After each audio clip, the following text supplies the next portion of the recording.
Selamat sore pemirsa. Sumatera Utara hari ini kembali hadir menjumpai Anda edisi Selasa 10 Januari 2023 bersama saya Hafiz Eko Diantoro. Dan saya Audrandha Rolinka. Sejumlah informasi menarik telah disiapkan oleh tim redaksi kami. Berikut berita selengkapnya.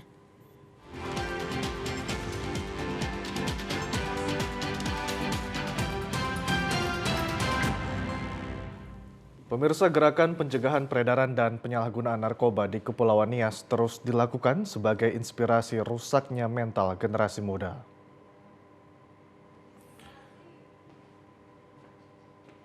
Selama tahun 2022, Badan Narkotika Nasional BNN Kota Gunung Sitoli telah melakukan sejumlah kegiatan pencegahan dan penindakan terhadap peredaran maupun penyalahgunaan narkotika dan obat-obatan terlarang. Berdasarkan data, selain satu kasus narkoba yang saat ini telah dilimpahkan kepada Polda Sumatera Utara, sebanyak 15 orang yang terjaring dalam sejumlah razia dan tes urin menjalani rehabilitasi serta 8 orang dirujuk ke rumah sakit untuk menjalani perawatan. Angka tersebut menurut Kepala BNN Kota Gunung Sitoli Kompol Arifeli Zega menjadi rujukan bagi semua pihak untuk melakukan gerakan pencegahan peredaran narkoba di Kepulauan Nias. Supaya jangan sampai ada pengendara itu yang mengkonsumsi narkoba, karena itu sangat membahayakan bagi pengguna jalan. Pada tahun 2023, BNN Kota Gunung Sitoli memiliki keterbatasan anggaran untuk operasional, namun tidak menjadi penghalang bagi BNN untuk melakukan kegiatan sosialisasi di tengah masyarakat. BNN setempat juga menerima informasi dan pengaduan dari masyarakat terkait adanya dugaan peredaran dan penyalahgunaan narkoba di wilayah itu melalui layanan pesan di media sosial Instagram dan Facebook BNN Kota Gunung Sitoli. Kerahasiaan terhadap identitas pelapor pun sangat dijamin oleh BNN. Sepekan pasca tahun baru 2023, harga daging ayam dan ikan laut di Pasar Inpres Kota Pinang, Kabupaten Labuan Batu Selatan mengalami penurunan. Menjelang tahun baru, harga daging ayam dan ikan laut sempat melonjak tinggi sehingga membuat pembeli mengeluh. Namun di awal Januari, kebutuhan daging dan ikan laut mengalami penurunan, di mana harga daging ayam sebelumnya mencapai Rp38.000 per kilo, di awal Januari menurun menjadi Rp30.000 per kilogram. Demikian juga harga ikan laut jenis dencis, harga per Desember Rp38.000 per kilogram, kini menjadi Rp28.000. Kemudian harga ikan jenis tongkol sebelumnya Rp35.000, sekarang menjadi Rp28.000 per kilogramnya. Pedagang daging ayam Mus Mulyadi menyampaikan untuk saat ini harga daging ayam mengalami penurunan harga sehingga minat beli masyarakat kembali ramai. Sebelumnya harganya berapa? Sebelumnya harganya 35 bang. Agak turun lagi. Berapa rupiah turunnya bang dari? Apa lah bang? 5.000. 5.000 keturunannya bang. 5.000. Dengan turunnya harga ayam ini apa pembeli bang? Lumayan lah gitu. Ramai lah berarti pembeli bang. Daripada mahal kan, kalau mahalnya berkurang gitu lah. Kalau murahnya agak banyak gitu. Pedagang ikan laut Legini menyebutkan untuk harga ikan laut sudah normal di harga Rp28.000, di mana harga ikan laut di bulan Desember mencapai Rp35.000 hingga sampai Rp38.000 per kilogramnya. Harganya sekarang udah agak turun lah. Turun dia 2.000 per kilo. Sebelumnya bu, harganya berapa? Sebelumnya harganya langit kali lah naik dia. Kayak dencis itu biasa jual 28, 35. Oh sebelumnya bu ya? Iya. Kalau sekarang bu? Sekarang udah normal 28 gitu. Kalau 25 juga. Kalau ikan tongkol ini bu? Tongkol sebelumnya 35, ini 28. Berarti ada mengalami penurunan ya bu ya? Turunan lah. Sedangkan untuk harga kebutuhan daging sapi masih normal di harga Rp120.000 dan tidak mengalami kenaikan baik di akhir tahun maupun di awal tahun. Sementara itu pemirsa, Komisi Perlindungan Anak Indonesia meminta aparat usut kasus tenggelamnya siswa SMA Negeri 3 Tarutung beberapa hari yang lalu yang mengakibatkan korban meninggal dunia. Kejadian ini bermula di mana pada Kamis kemarin usai pulang sekolah diadakan Dharma Wisata kelas 12 SMA Negeri 3 Tarutung yang turut didampingi oleh wali kelasnya. Berdasarkan informasi yang dihimpun, sebelum tewas tenggelam JS bersama teman-temannya bermain banana boat. Namun usai bermain banana boat, di saat sedang asyik berenang, tiba-tiba JS yang merupakan warga Jalan TD Pardede Tarutung ini terbawa arus dan kemudian tenggelam. Setelah dilakukan pencarian oleh petugas dan pihak Basarnas, kemudian korban ditemukan sudah tidak bernyawa. Ketua Komisi Perlindungan Anak Kabupaten Tapanuli Utara, Vendiv Lumban Tobing, sangat menyayangkan kejadian tersebut, di mana sampai saat ini belum ada tindak lanjut atas siapa yang bertanggung jawab atas kejadian tersebut, dan meminta pihak aparat hukum serta Dinas Pendidikan Provinsi Sumatera Utara untuk menindaklanjutinya. Komisi Perlindungan Anak Daerah Kabupaten Tapanuli Utara mendorong pihak kepolisian untuk mengusut tuntas atas terjadinya kejadian tersebut. Kami juga mengharapkan dan mendorong pemerintah daerah setempat, khususnya pemerintah Kabupaten Toba, supaya tidak terulang kembali kejadian seperti ini, untuk mendorong para pengelola tempat pariwisata untuk menyediakan tempat wisata yang ramah anak.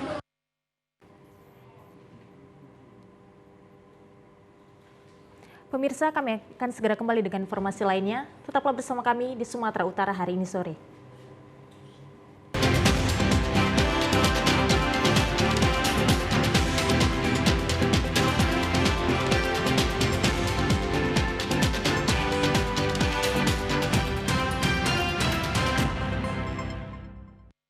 Persaingan pasar minyak sawit dunia, Indonesia ikut bertransformasi dan memaksa produsen minyak sawit Indonesia untuk mengikuti standar berkelanjutan mulai dari hulu hingga hilir.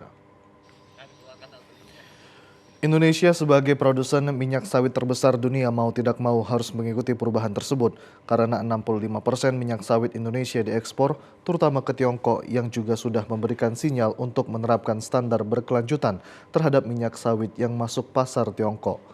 Berbagai upaya telah dirintis oleh para pemangku kepentingan minyak sawit untuk menerapkan standar praktik minyak sawit berkelanjutan, antara lain dengan sertifikasi sawit yang diikuti secara sukarela seperti Roundtable on Sustainable Palm Oil dan International Sustainability and Carbon Certification, maupun yang bersifat mandatori dari pemerintah.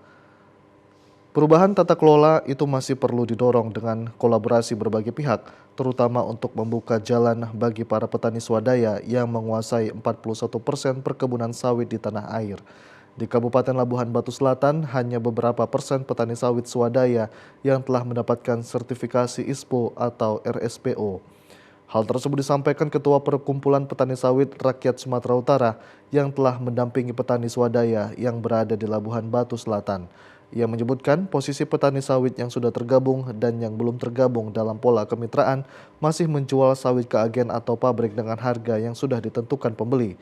Petani sawit swadaya di Labuhan Batu Selatan mengaku beruntung telah mengikuti sekolah lapang untuk sertifikasi karena petani mengetahui standar internasional petani sawit, cara merawat kelapa sawit sehingga menghasilkan produksi yang memuaskan.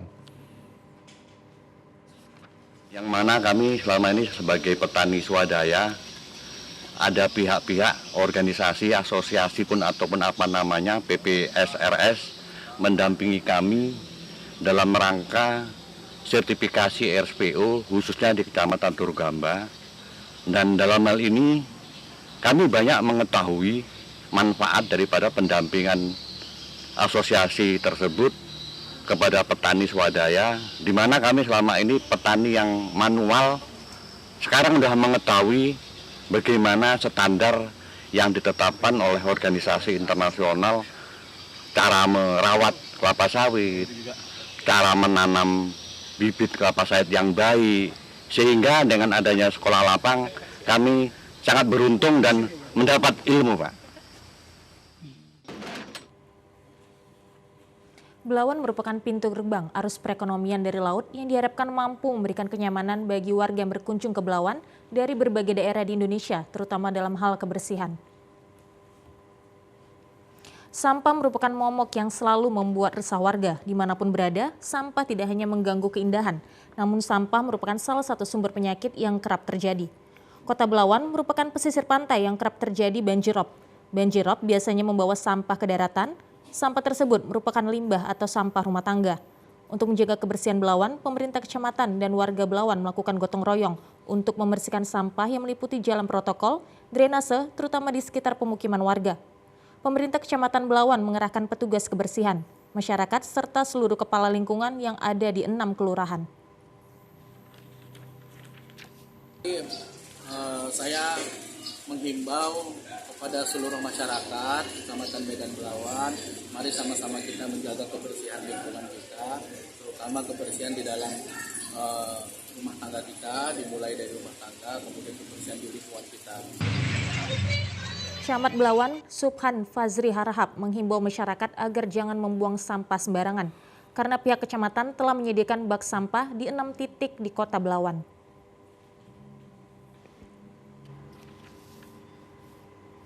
Puskesmas Medan Sunggal prioritaskan program UHC yang menjadi target Pemko Medan dalam melayani masyarakat dengan akses pelayanan kesehatan. Pusat Kesehatan Masyarakat terus ditingkatkan pelayanan kesehatan kepada masyarakat. Dalam meningkatkan pelayanan masyarakat, Pemko Medan melalui UPT Puskesmas Medan Sunggal prioritaskan program UHC di UPT Puskesmas Medan Sunggal, Jalan Tahibonar Cimatupang, Medan Sunggal, Sumatera Utara kemarin. Dengan program atau aplikasi yang telah tersedia dan terhubung ke BPJS Kesehatan, warga sudah bisa langsung mendapatkan pelayanan kesehatan dengan menunjukkan KTP. Petugas kesehatan UPT Puskesmas Medan Sunggal melakukan pengecekan nomor induk kependudukan setiap warga yang ingin berobat dengan penandatanganan kesepakatan antara Pemko Medan dan BPJS Kota Medan tentang penetapan peserta awal pekerja bukan penerima upah dan bukan pekerja pemerintah daerah Kota Medan dalam Universal Health Coverage tahun 2022-2023 dapat memudahkan masyarakat dalam mendapatkan akses pelayanan kesehatan. Selain memberi pelayanan kesehatan terhadap ibu dan anak-anak serta lanjut usia dengan program UHC, UPT Puskesmas Medan Sunggal juga menyediakan vaksin COVID-19 dosis 1, 2, dan booster pertama. Kepala UPT Puskesmas Medan Sunggal, Dr. Eva Fartini, berharap kepada masyarakat datang ke puskesmas tidak hanya menunggu sakit saja. Ia mengajak masyarakat untuk dapat rutin memeriksa kesehatan dan tidak takut untuk konsultasi kesehatan di pelayanan kesehatan puskesmas. Hanya kesehatan ibu dan anak sampai pasien anak ataupun lansia kami layani dengan UHC.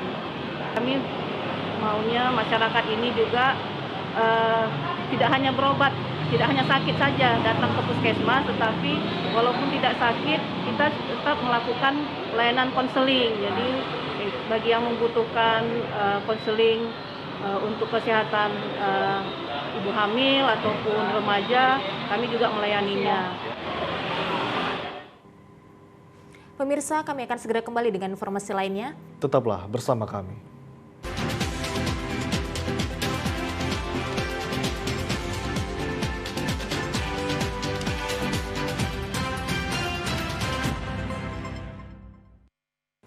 Pemirsa, terkait laporan peserta seleksi terkait kecurangan salah satu peserta lain saat ujian CAT berlangsung sudah diterima Bawaslu, namun laporan tersebut sudah kadaluarsa.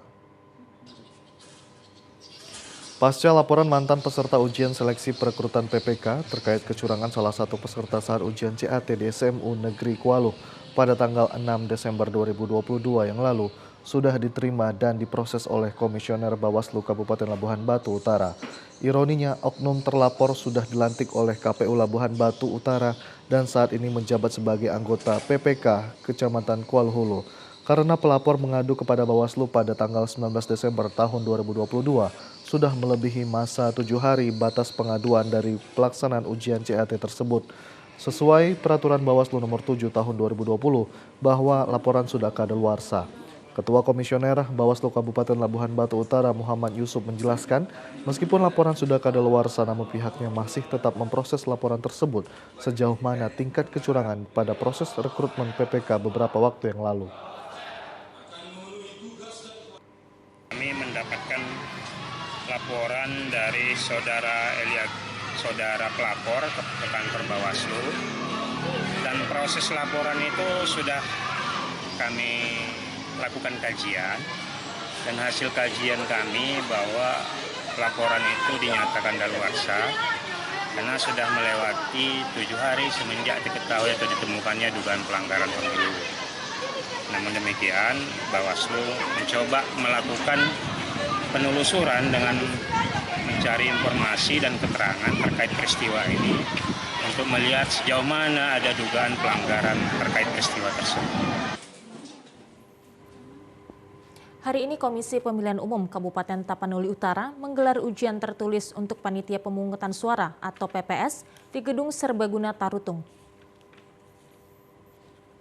Pada seleksi ujian tertulis Panitia Pemungutan Suara yang digelar hari ini diikuti 1.471 orang peserta yang dilangsungkan di Gedung Serbaguna Tarutung. Pelaksanaan ujian dilaksanakan selama 1 hari dan dibagi menjadi 2 sesi yang diikuti oleh peserta dari 15 kecamatan. Selain diawasi oleh Bawaslu Kabupaten Tapanuli Utara, ujian seleksi tertulis ini dipantau oleh petugas kepolisian dari personil Polres Taput yang dilaksanakan secara transparan dan akuntabel. Sementara itu melihat tingginya animo peserta mengikuti ujian seleksi panitia pemungutan suara ini diharapkan dapat menghasilkan anggota PPS yang berkualitas sehingga dapat mengemban tugas dengan baik sehingga terlaksana pemilihan yang baik sebagaimana dengan harapan masyarakat. Sebanyak 1.930 calon anggota panitia pemungutan suara PPS tingkat desa melaksanakan ujian komputer assisted test atau CAT di SMK 1 Dolok Masihul dengan materi tugas pokok sebagai penyelenggara pemilu. Dari pantauan TVRI di sekolah SMK 1 Dolok Masihul, ujian CAT berlangsung dari tanggal 9 hingga 13 Januari 2023. Pada hari kedua, ujian CAT berlangsung dengan lancar. Komisioner KPU Ardiansyah Hasibuan mengatakan terdapat 1.930 calon anggota PPS yang akan mengikuti ujian CAT selama 5 hari yang dibagi dalam 4 sesi. Ujian CAT bagi anggota PPS dilakukan sebagai bahan untuk perekrutan yang nantinya akan diambil 3 besar dan 3 lainnya disiapkan untuk PAW per desa. Ardiansyah menambahkan KPU Sergai akan mengambil 729 anggota PPS yang akan disebar pada 729 desa pada 17 kecamatan di Kabupaten Sergai. Sementara untuk materi ujian pada PPS terkait tugas dan tanggung jawab penyelenggaraan pemilu serta integritas jika terpilih sebagai anggota PPS. Sedangkan untuk seleksi dilakukan sistem gugur dan selanjutnya seleksi wawancara. Seleksi tertulis CAT terhadap calon anggota PPS untuk pemilu tahun 2024 kita mulai sejak tanggal 9 Januari sampai dengan 13 Januari nantinya. Peserta sebanyak 1.930 kita bagi ke dalam 4 sesi setiap hari dan pelaksanaan CAT ini dilakukan secara terbuka. Peserta bisa melihat langsung nilainya dan kita tempel nilainya setelah selesai pelaksanaan CAT. Pemirsa, kini saatnya kita ikuti berita seputar lintas Andalas.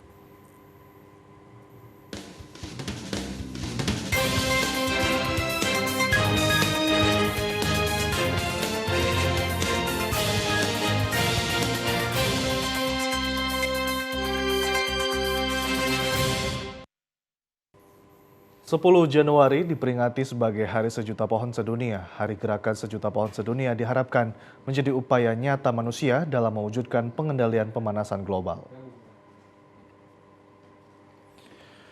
Di Indonesia, Hari Gerakan Sejuta Pohon Sedunia yang diperingati setiap tanggal 10 Januari ditetapkan pada tahun 1993. Gerakan menanam pohon ini menjadi upaya nyata manusia dalam mewujudkan pengendalian pemanasan global.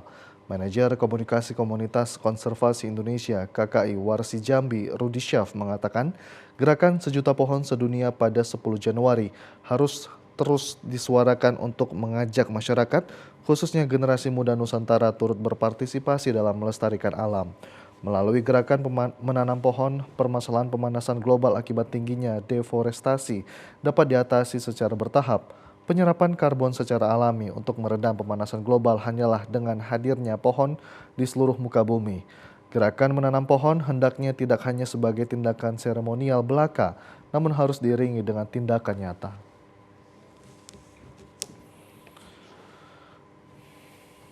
Rudi Syaf menambahkan saat ini KKI Warsi Jambi lebih mengedepankan program perhutanan sosial untuk menjaga hutan dengan melibatkan masyarakat.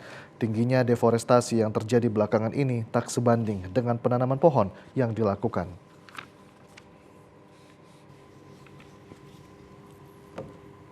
Dinas Kesehatan Kabupaten Musi Waras gencar melakukan vaksinasi terutama bagi para tenaga kesehatan. Capaian vaksin tenaga kesehatan sudah mencapai di atas 100%. Pasca pemerintah pusat resmi mencabut kebijakan pemberlakuan pembatasan kegiatan masyarakat atau PPKM, Dinas Kesehatan Kabupaten Musirawas terus mengejar target capaian vaksinasi. Terkait capaian vaksinasi di Kabupaten Musirawas, Satgas Penanganan COVID-19 yang juga Kabid Pengendalian Pencegahan Penyakit Dinas Kesehatan Kabupaten Musirawas, Edward Zuliar mengatakan, untuk capaian vaksinasi tenaga kesehatan sudah melampaui target yang diharapkan. Berdasarkan data Dinas Kesehatan untuk capaian vaksinasi tenaga kesehatan dosis pertama sebesar 117%, dosis kedua 116%, dan dosis ketiga 109%. Untuk dosis keempat masih di angka 55,5%. Vaksin kurang dari 6 bulan, jadi belum bisa divaksin. Dosis 4 baru 55,3%. Dan ke depan kami mungkin akan memberikan pelayanan nakes untuk di rumah sakit. Kemungkinan yang kita akan screening inilah ya, nakes-nakes yang belum, nanti kita akan memberikan pelayanan ke rumah sakit kemungkinan yang tenaga rumah sakit yang belum divaksin. Sementara itu terkait kasus COVID-19 yang terus turun, bahkan zero kasus, Dinas Kesehatan Kabupaten Musirawas tetap menghimbau kepada masyarakat agar tetap menerapkan protokol kesehatan dan melakukan vaksinasi. Dari Lubuk Linggau, Verstiawan, TVRI Sumatera Selatan melaporkan. Peraturan pemerintah pengganti Undang-Undang Perpu Cipta Kerja menuai pro dan kontra karena dinilai merugikan pekerja dan menguntungkan pemberi kerja. Presiden Joko Widodo telah menerbitkan peraturan pemerintah pengganti Undang-Undang Perpu Cipta Kerja. Saat ini Perpu tersebut menuai pro dan kontra karena dinilai merugikan pekerja dan menguntungkan pemberi kerja.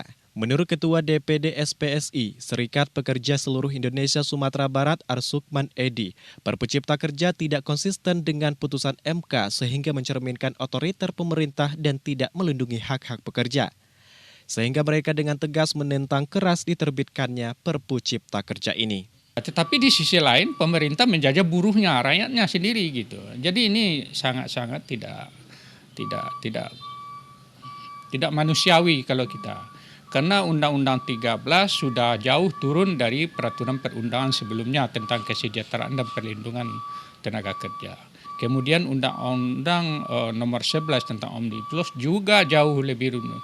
Ini Perpu lebih menekan lagi. Jadi ini tidak ada ruang lagi. Akhirnya pemerintah tidak mencintai rakyatnya. Kesimpulan saya di sana. Jadi untuk itu kami DPD SPSI Provinsi Sumatera dan mungkin se-Indonesia jelas menolak Perpu nomor 2 tahun 2022. Sementara itu pengamat kebijakan publik Universitas Negeri Padang Zikri Al-Hadi menilai hal yang wajar jika terdapat pro dan kontra dalam suatu penetapan kebijakan.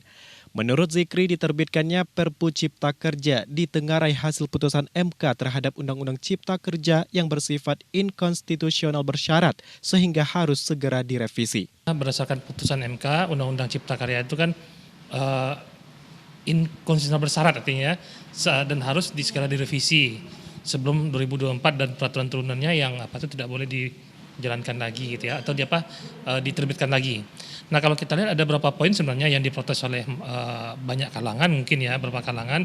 Yang pertama dari sisi prosedural mungkin ya prosedural bahwasanya apakah ini melibatkan publik atau tidak gitu ya oleh pakar-pakar hukum tata negara, hukum administrasi negara dan juga mungkin pengamat kebijakan dan juga mungkin tokoh-tokoh masyarakat ya. Nah, dari sisi prosedural, yang kedua dari sisi substansi. Nah, ini yang agak menarik juga nih. Bahwasanya ada kritikan bahwasanya undang-undang ini tidak berpihak kepada buruh gitu ya.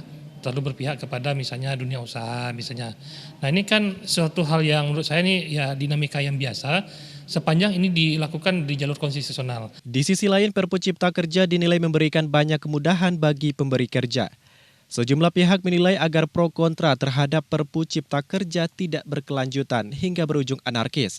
Diharapkan dilakukan suatu tindakan dan upaya dari pemerintah untuk menetapkan kebijakan yang memuaskan semua pihak. Demikian laporan Novika Joni Sartika, TVRI Sumatera Barat. Revitalisasi Songket Canduang di Kenagarian Canduang, Kotolawe, Kecamatan Candung, Kabupaten Agam guna meningkatkan hasil tenun songket di Nagari Canduang.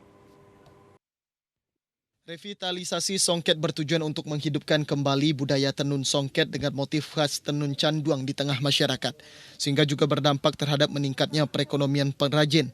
Program revitalisasi ini didukung oleh berbagai pihak, diantaranya Direktorat Jenderal Kebudayaan Kementerian Pendidikan dan Budaya, Riset dan Teknologi, serta LDPP dengan beberapa tahapan revitalisasi.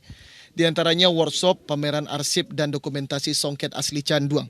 Revitalisasi songket ini juga berkolaborasi dengan komunitas budaya yang ada di Nagari Canduang guna lebih memperkenalkan tenun Canduang pada kaum muda di Kanagarian Canduang, Kotolawe, dan masyarakat luas. Wali Nagari Canduang, Kotolawe, Suhendra, mengatakan dengan adanya revitalisasi ini tenun songket asli Canduang diharapkan dapat semakin dikenal oleh masyarakat luas. Berapa puluh tahun yang lalu kan Canduang Kotolawe itu termasuk sesuatu yang membanggakan lah, tenun songket Canduang Kotolawe itu. Dan hari ini ada penggiatnya seperti Iswandi dan Nanda memberikan kontribusi terhadap songket ini, dan kita ingin kembali apa yang sudah dibuat oleh nenek moyang kita itu dikembalikan, sehingga harapannya nanti hasil dari songket ini menjadi sumber pendapatan dan ekonomi bagi masyarakat yang bisa meneruskan kegiatan-kegiatan yang pengrajin songket ini. Dengan semakin dikenalnya tenun songket Canduang ini diharapkan juga berdampak terhadap produksi songket dan perekonomian pengrajin songket di Kanagarian Canduang, Kotolawe. Dari Bukit Tinggi, Jeffrey Wahyudi, TVRI Sumatera Barat melaporkan. Sementara itu pemirsa, banyak manfaat yang didapat apabila menekuni olahraga bowling sejak usia dini dengan serius. Salah satunya melatih konsentrasi. Bowling bisa jadi bukan merupakan olahraga yang digemari semua kalangan karena berbagai faktor seperti memerlukan tempat dan waktu yang khusus untuk menekuninya. Namun ketertarikan terhadap olahraga ini bagi sebagian kalangan, salah satunya karena permainannya yang seru. Selain itu olahraga ini juga mampu memberikan manfaat, melatih koordinasi gerakan dan melatih konsentrasi. Terlihat saat ini di arena bowling di Jakabaring Sport City, anak-anak juga remaja hingga dewasa tampak antusias bermain bowling. Mereka justru menilai olahraga ini menyenangkan, juga menjadi ajang refreshing bersama keluarga. Ya, tentu dengan adanya arena bowling itu sendiri dapat menciptakan suatu arena yang bermanfaat ya mungkin bagi masyarakat, karena hal itu bisa menjadi tempat sarana perkumpulan bagi para keluarga dan juga sarana untuk mencari keringat bagi orang-orang yang mungkin kurang tertarik dengan olahraga lain, bisa menjajal olahraga bowling itu sendiri. Apabila ingin bermain di arena bowling ini harus menyewa sepatu khusus. Tarif per orang bervariasi yang dibedakan hari biasa dan hari libur. Satu orang bermain hingga 20 bola. Arena ini buka setiap hari dan pengunjung paling ramai pada akhir pekan. Tim Liputan TVRI Sumsel melaporkan. Pemirsa, kami akan segera kembali dengan sejumlah informasi lainnya. Sumatera Utara hari ini akan segera kembali.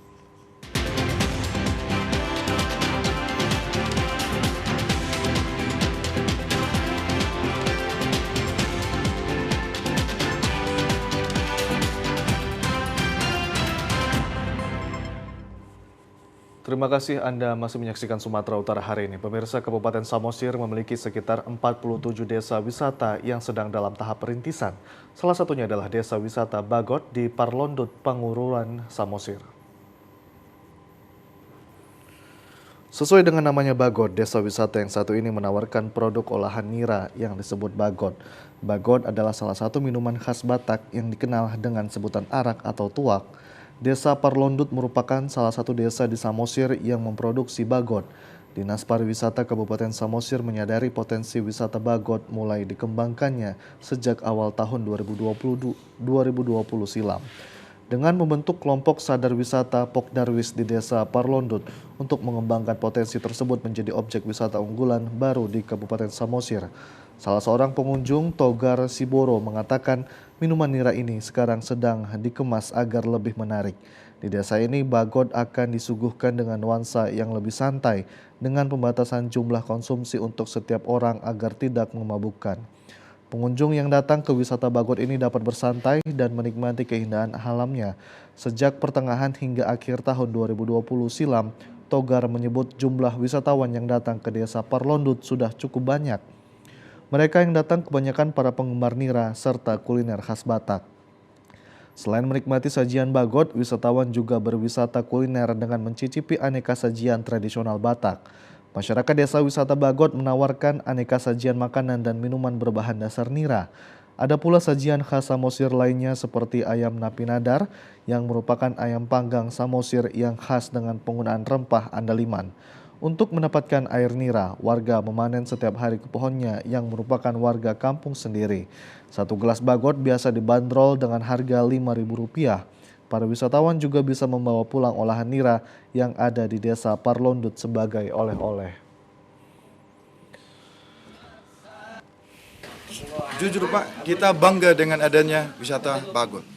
Karena menurut kami, menurut hemat kita, ini adalah edukasi kepada masyarakat bagaimana cara meminum tua itu pakai tagline-nya. Karena di sini kita tahu cukup 3 gelas. Jadi kita terbangun bahwa minum tua itu sehat dan tidak berlebih. Apapun yang namanya berlebih itu pasti ada kekurangan. Nah di sini kita dibatasi Pak. Jadi keunikan wisata Bagot ini mengedukasi bahwa tua itu bukan istilah yang negatif, jadi positif jadi sini.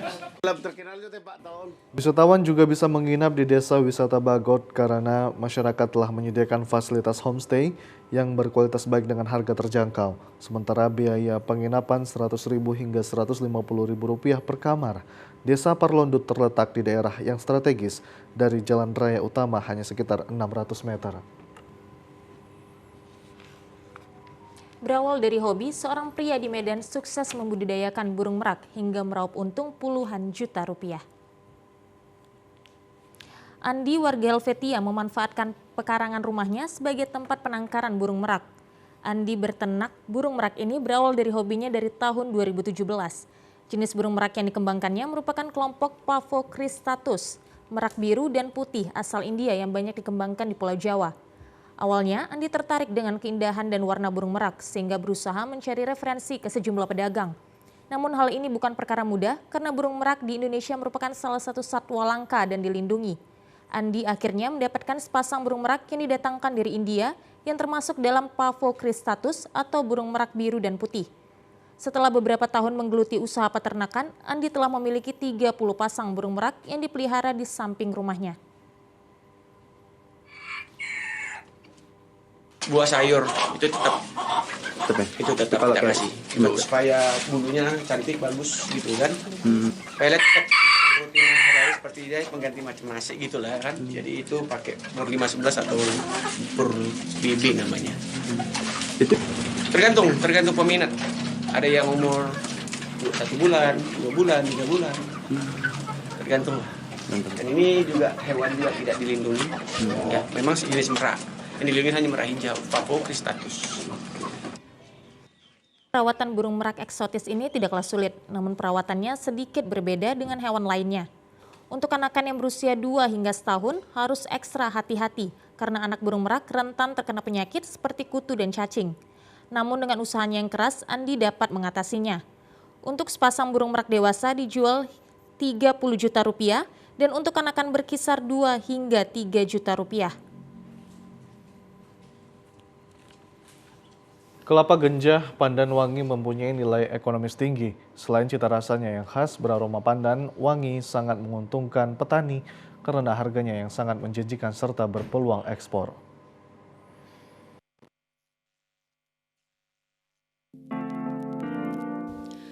Kelapa ganja pandan wangi merupakan nama varietas kelapa unggulan yang berasal dari Thailand. Kelapa pandan wangi adalah salah satu kelapa yang memiliki karakter spesifik berbeda dengan kelapa pada umumnya. Kelapa pandan wangi memiliki rasa yang manis serta beraroma pandan pada air dan daging buahnya. Di Provinsi Sumatera Utara, kelapa pandan wangi pertama kali dikembangkan di Kecamatan Pantai Cermin, Kabupaten Serdang Bedagai dengan luas lahan 25 hektar. Kebun yang dikembangkan sejak tahun 2021 ini telah ditanam sebanyak 5.000 pohon.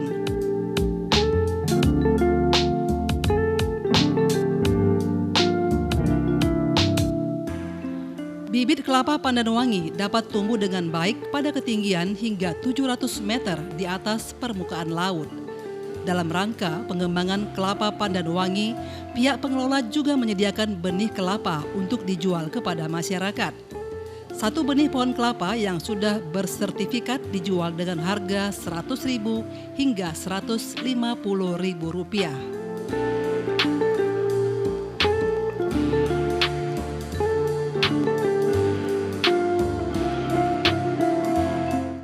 Berbeda dengan tanaman kelapa pada umumnya, tanaman kelapa genjah pandan wangi mulai berbuah selama 3-5 tahun setelah tanam. Kelapa pandan wangi memiliki kadar lemak cukup rendah sehingga tidak cocok dijadikan olahan minyak goreng. Kelapa pandan wangi ini lebih cocok untuk minuman segar dan minuman herbal. Selain itu juga cocok disuguhkan untuk minuman di restoran, hotel, dan di lokasi objek wisata.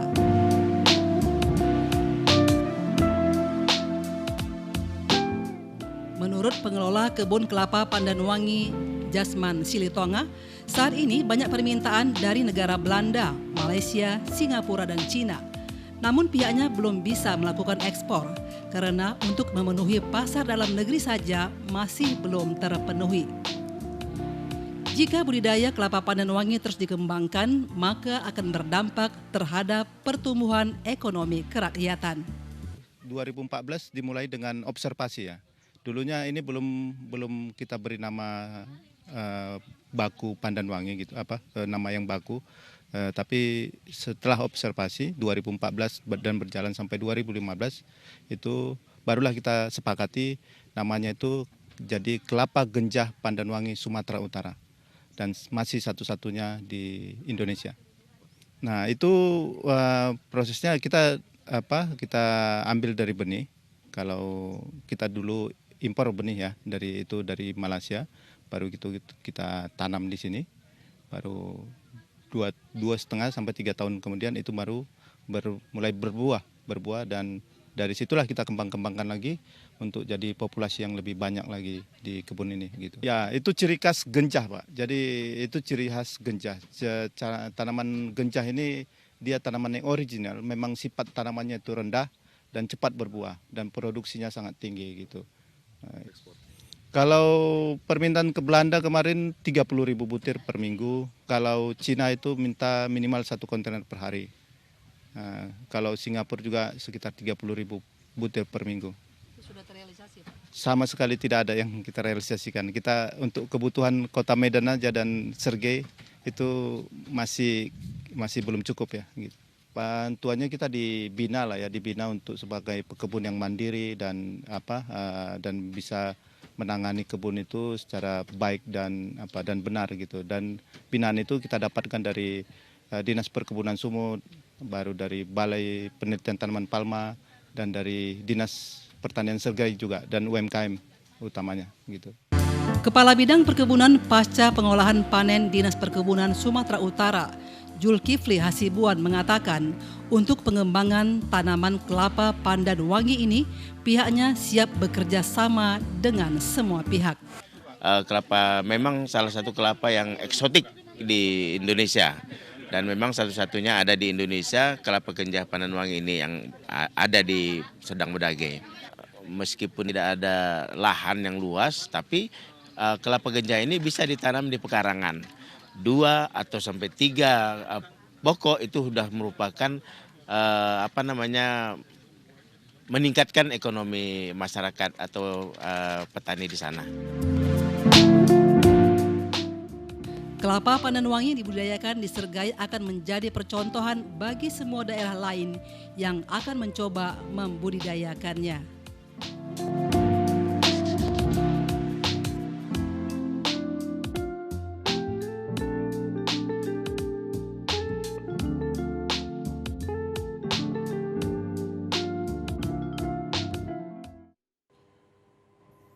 Pemirsa, informasi tadi sekaligus menutup perjumpaan kita pada sore hari ini. Saya Hafiz Eko Diantoro. Dan saya Udrandari Olinka beserta seluruh kerabat kerja yang bertugas mengucapkan terima kasih atas perhatian Anda. Selamat sore dan sampai jumpa.